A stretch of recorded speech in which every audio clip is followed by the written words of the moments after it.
Bonjour à tous, camarades et citoyens, camarades et citoyens, camarades et citoyennes. Alors, on se retrouve pour un article du Comptoir qui est tout à fait édifiant, intéressant, qui s'intitule Peut-on être de gauche et défendre la nation? C'est un article assez intéressant. Et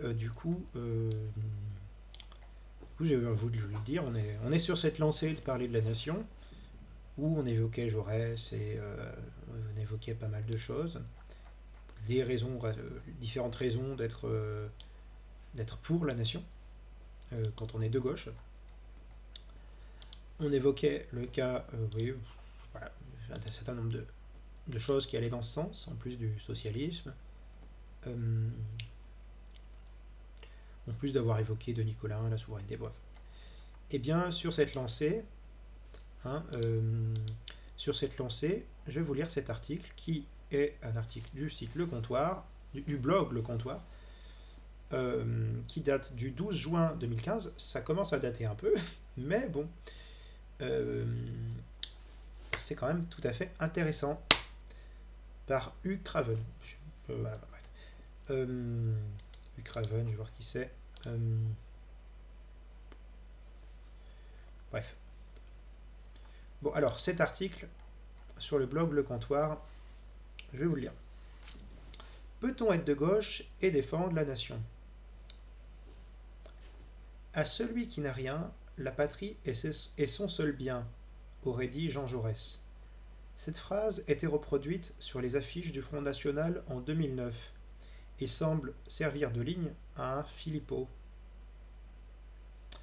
On peut crier au braquage intellectuel et au vol de citations. Cette usurpation n'a été possible que parce que la gauche a abandonné, dans sa rhétorique du moins, certaines valeurs qui faisaient sa force. Elle a non seulement abandonné, mais elle couvre parfois d'anathèmes stupides ceux dans ses rangs qui s'en réclament encore, suivant alors un sophisme marabout-ficelliste.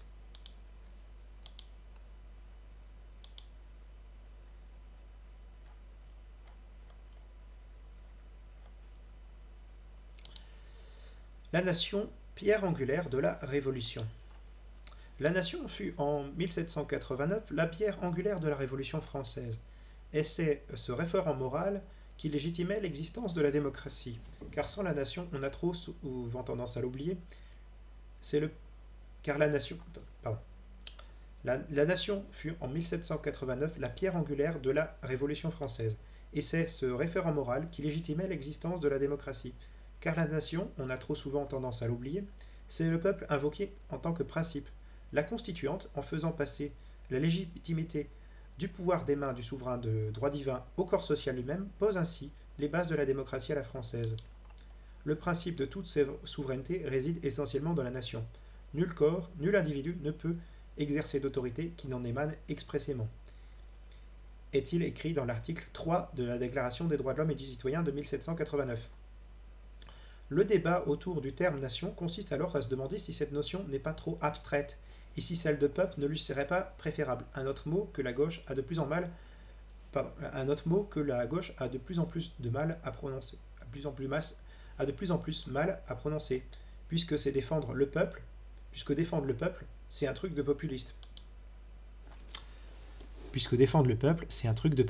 Aujourd'hui, on considère que la nation est essentiellement un principe de droite, voire d'extrême droite. Ainsi, le philosophe et ancien ministre de l'Éducation Luc Ferry écrivait en 2012 dans Libération que, ouvrez les guillemets, les deux foyers de sens qui ont depuis 1789 animé toute vie politique sont la nation à droite et la révolution à gauche. On trouve ce lieu commun dans tout un tas de cercles militants de gauche. Citons par exemple le groupuscule antifasciste Morbach-Vénère, qui écrivait que le bleu-blanc-rouge était à bannir, car ces couleurs existaient déjà sous l'Ancien Régime. Ce genre de reconstruction de l'histoire montre la nécessité de poursuivre la généalogie des valeurs entamées par Raphaël Bloch. Il rappelait que la valeur travail, avant de devenir un des piliers de l'ordre moral, avait fait son entrée dans la vie politique moderne sous une tutelle marxiste qu'il qu'il utilisait alors contre les classes oisives.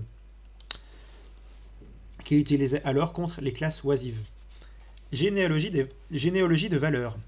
Au cours du XIXe siècle, si on accepte la dernière décennie, la droite se construit contre, ou du moins indépendamment du concept de nation. Les cours européennes assistent avec inquiétude à l'engouement romantique pour les folklores et la construction d'une identité populaire et d'une légitimité qui l'accompagne. En France, la Restauration tente de gommer cet insupportable affront à Dieu et au roi qu'ont été les années révolutionnaires et de rétablir une société dans laquelle l'homme n'a pas de droits mais de devoirs. La monarchie de Juillet est moins tranchée. D'une part, elle a retenu les leçons de la Révolution et Louis-Philippe se déclare roi des Français. D'autre part, cette monarchie bourgeoise reste un régime d'élite s'appuyant sur un suffrage censitaire. Son libéralisme politique n'a rien à voir avec l'égalitarisme démocratique des républicains, synonyme bien sûr de, entre guillemets, nivellement par le bas. Du reste, ce sont bien les républicains qui, lors de la Révolution de 1848, étendent le suffrage universel à l'ensemble de la nation, avec l'assentiment du prince-président, lequel ne reviendra pas sur cet acquis après le coup d'État, et multipliera au contraire les références au principe de la souveraineté des nationalités. La question de l'appartenance du bonapartisme à la droite est difficile à trancher. Il en est de même pour son surjon nationaliste. Ces deux doctrines se laissent difficilement situer sur l'échiquier politique, et la grille droite-gauche, est de toute façon d'une faible valeur analytique. En effet, ni la gauche ni la droite, que Luc Ferry cherche à essentialiser, ne sont des absolus. Ce sont au contraire des étiquettes fort relatives, qui se reconstruisent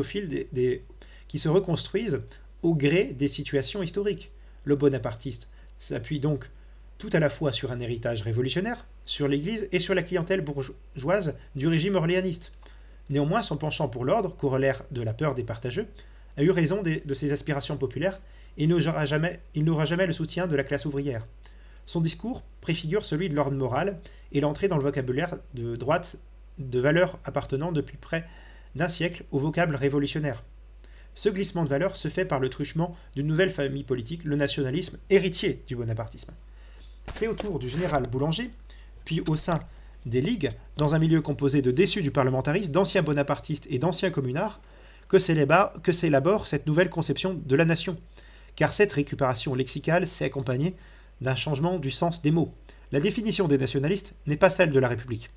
Dans cette acceptation dite entre guillemets allemande, l'appartenance à la nation n'est pas fondée sur l'appartenance aux valeurs universelles de la République, elle est essentialisée sur la base de la langue, du sang ou de la terre, censée déterminer l'âme profonde des peuples.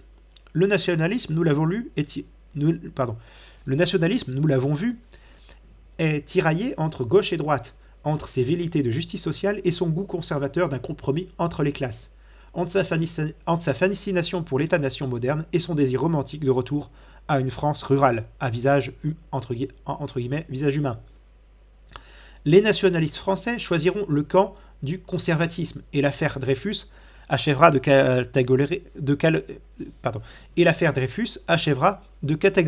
cataloguer à l'extrême droite ce courant hybride aux frontières alors mal définies. Cette histoire est bien française. Dans le monde arabe, se revendiquer de la nation, voire du nationalisme, équivaut très souvent à défendre une république laïque, inspirée de celle de 1789, contre le communautarisme ethnique ou religieux et contre le libéralisme économique. De même, en Amérique latine, où le terme camarade se traduit souvent par celui de patriote. L'existence d'un nationaliste de droite ne doit donc pas nous faire oublier que c'est sur la défense de la nation que s'est construite la gauche, et qu'une gauche qui fait abstraction de la nation, c'est une gauche sans le peuple. Il ne faut donc pas s'étonner si, usant de rhétorique antinationaliste depuis les années 1980,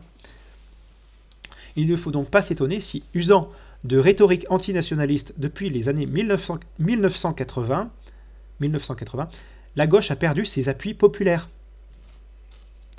La droite nationaliste, la gauche mondialiste. La droite actuelle aimerait parfois s'identifier au nationalisme modéré incarné par le général de Gaulle. Mais ce n'est pas par un excès d'amour chauvin pour son peuple qu'elle pêche, mais par sa tendance, au nom des principes du libéralisme et de ses intérêts de classe, à le sacrifier systématiquement sur l'autel des lois du marché. En revanche, la nation, dans son acceptation républicaine et universaliste, est indispensable à l'argumentaire de gauche, car elle justifie la solidarité à une autre échelle que celle du genre humain, sans pour autant entrer en contradiction avec elle. Si l'universalisme sans frontières est séduisant, il demeure une abstraction difficile à se figurer et impossible à mettre en place dans l'état actuel des choses.